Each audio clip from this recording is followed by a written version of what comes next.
આગળ સમાચારમાં વાત કરીએ તો સમાચાર સામે આવી રહ્યા છે કહી શકાય કે વિસ્તારા એરલાઇન્સનું શેડ્યુલ ખોરવાયું છે તો અમદાવાદથી દિલ્હી જતી આ ફ્લાઇટ ફરી એકવાર રદ થઈ છે તો અત્યાર સુધીમાં 5 વખત આ ફ્લાઇટ છે તે રદ થઈ ચૂકી છે પાયલોટની તંગીના કારણે આ સમસ્યા સર્જાઈ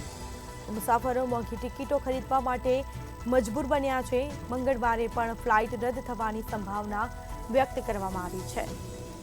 તો અમદાવાદથી દિલ્હી જતી આ ફ્લાઇટ રદ થઈ છે ફરી એકવાર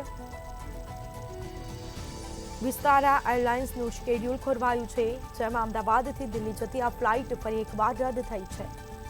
તો અત્યાર સુધી 5 વખત આ ફ્લાઇટ રદ થઈ ચૂકી છે પાયલોટની તંગીના કારણે આ સમસ્યા સર્જાઈ છે તો બીજી તરફ મુસાફરો મોંઘી ટિકિટો ખરીદવા માટે મજબૂર બન્યા છે મંગળવારે પણ ફ્લાઇટ રદ થવાની સંભાવના વ્યક્ત કરવામાં આવી છે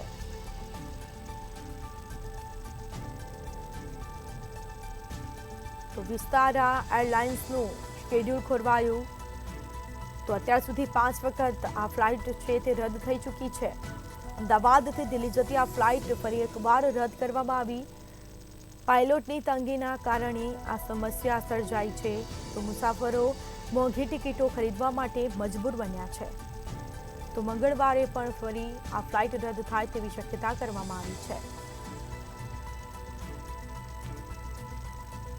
વિસ્તારા એરલાઇન્સનું શેડ્યુલ ખોરવાયું ફ્લાઇટ ફરી એકવાર રદ થઈ છે અમદાવાદથી દિલ્હી જતી ફ્લાઇટ રદ થઈ છે તો પાયલોટની તંગી હોવાના કારણે આ સમસ્યા સર્જાઈ રહી છે